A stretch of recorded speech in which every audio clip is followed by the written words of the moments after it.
Yo dirigía un ejército en la guerra, y en la guerra los ejércitos se dirigen en virtud de una disciplina rígida y de una autoridad suprema. Fue una guerra victoriosa.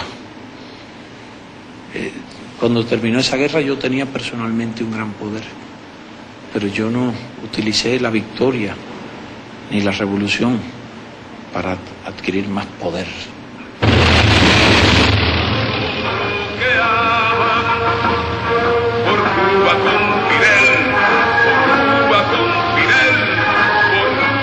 Est-ce que c'est la militarisation du pays? Peut-être, ça aussi. Si on dit que l'homosexuel est dans les yeux d'un tel État identifié avec la femme, c'est-à-dire c'est un élément de la faiblesse, et que toute l'idéologie du pays est concentrée sur la force, et la force est elle-même identifiée avec le mec viril, on peut imaginer que l'homosexuel mâle devient l'élément subversif, c'est l'élément qui dit par son propre existence que la force n'est pas le seul but d'une vie adulte. Je ne sais pas. C'est vrai, néanmoins, que la militarisation de culture est un phénomène qu'on voit dans beaucoup de pays, et il faut dire surtout dans les pays communistes maintenant. Je crois que partout on voit une évolution dans la culture communiste vers l'idéal militaire, qui était absolument en contradiction avec les principes de base dans lesquels les pauvres gauchistes ont cru pour tant des années était l'idéal communiste. Tu peux nous parler du silence de certaines gauches? Je pense que un des points faibles de la gauche depuis toujours était une difficulté d'assimiler les questions centrées sur la sexualité dans leur optique morale et politique. Il s'agissait d'abord des questions, les questions de la femme, par exemple, une révolutionnaire d'une telle intelligence et propreté morale comme Rosa Luxemburg a toujours refusé d'admettre que les questions féministes avaient une place dans le cadre de préoccupations marxistes pour la justice.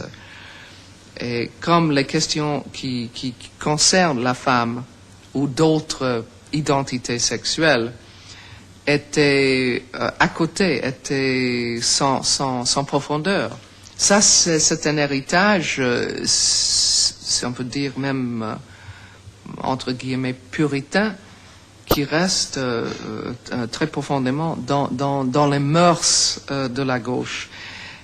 L'événement qui est constitué par la découverte de la persécution des homosexuels à Cuba est, à mon avis, un élément important pour l'évolution de la gauche. C'est pas simplement un cas d'injustice très important qu'il faut révéler au monde, mais c'est une chose qui oblige les gens de prendre conscience de tout un trou dans l'attitude, les attitudes de la soi-disant gauche depuis toujours pratiquement. Trabajé incansablemente siempre desde que empecé conspirando por crear un equipo de dirección, por crear una dirección colectiva, por crear un partido, por crear instituciones en la cual toda la influencia que yo podía tener, el poder que yo podía tener, fue depositado. Analizo y discuto colectivamente con un grupo de compañeros que tienen prestigio, autoridad e historia revolucionaria los problemas fundamentales de la dirección del partido y del país. Los delegados que estén de acuerdo con las proposiciones que se hacen para presidente, vicepresidente y secretario de las comisiones de trabajo, que lo manifieste levantando la credencial. Pueden bajar. Los que estén en contra, los que se abstienen.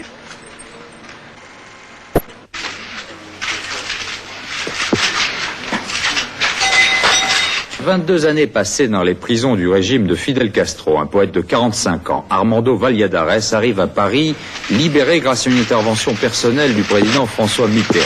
Les images de son arrivée il y a quelques minutes à Orly.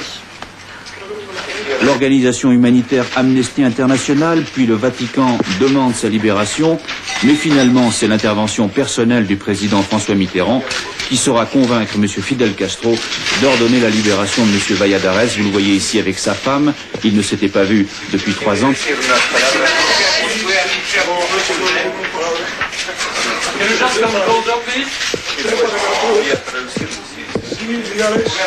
Au moment de son départ, les autorités cubaines, une fois n'est pas coutume, avaient ouvert l'aéroport de la Havane aux photographes occidentaux, une manière sans doute pour le régime de montrer qu'il s'agissait là d'un geste de clémence. Très heureux d'être ici. Et il veut remercier le président François Mitterrand pour avoir obtenu ma liberté. Me siento tremendamente feliz por haberme encontrado con mi esposa ya para siempre después de 22 años. Heureux d'avoir revu ainsi mon épouse que je n'avais pas vue depuis de nombreuses années. Que el cambio ha sido para mí tremendamente brusco, muy violento y Et en realidad estoy muy emocionado. Tellement brusque, tellement violent et je suis si ému. Y que comprendan que después de 22 años que yo hace unas horas estaba en un calabozo y ahora estoy aquí. Après 22 ans de cellule. Y que estoy muy cansado y que por favor que me permitan retirarme. Et je suis très fatigué et je voudrais qu'on me permette de me retirer. Precisamente es en las cárceles el lugar en que más información se tiene de todo lo que ocurre en Cuba. Por la razón de que llegan allí todos los días hombres de todos los lugares de la isla, de todas las extracciones sociales, y todos los cubanos viven en la calle con un único temor que los obsesiona de manera constante, que es ir a la cárcel. Cuando llegan a la cárcel, pues entonces dicen allí lo que no se atrevían a contar en la calle. Estando yo en las celdas de castigo de la prisión del Combinado del Este, llevaron allí un niño de 12 años llamado Robertico, cuya historia conocí contada por él mismo. Robertico era un niño, como todos los niños, iba un día por la calle, vio un automóvil abierto y sobre el asiento una pistola abandonada.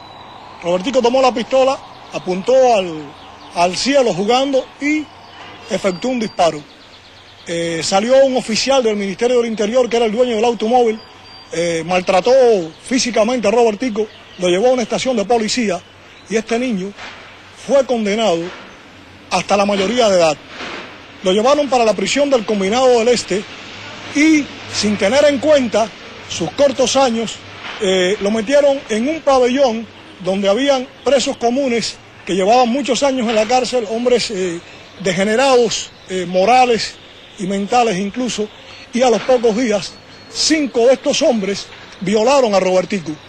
Estuvo en peligro de muerte porque las desgarraduras fueron muy violentas. Robertico fue trasladado al hospital de la prisión y unas semanas después, cuando lo dieron de alta, estamparon un sello en su expediente que decía homosexual. Y Robertico fue entonces trasladado al pabellón de los homosexuales. Era tan pequeñito que cabía entre los hierros de la reja, entre los barrotes, y una tarde se escapó para tratar de ver unos cómics en un televisor que tenían allí los militares, y esta es la razón por la cual lo trasladan a las celdas de castigo, en la celda junto a la mía, y fue así que yo conocí a Robertico y su historia. Recuerdo que al atardecer, el bombillo del pasillo que se movía por el aire proyectaba unas sombras dentro de la celda, y yo sabía que Robertico se impresionaba con estas sombras, y a esa hora exactamente todos los días comenzaba a llorar y a llamar a su mamá. Recuerdo sus palabras como si estuviera escuchándolas: sáquenme de aquí, yo quiero ver a mi mamá. Los guardias se molestaban por este llanto de Robertico y le lanzaban cubos de agua. En una ocasión uno de los militares lo golpeó con la bayoneta y el teniente Mejías, jefe del pabellón, prohibió a los escoltas que le dieran con la bayoneta a este muchacho porque era muy frágil, muy pequeñito, y entonces empezaron a golpearlo con una cuerda trenzada.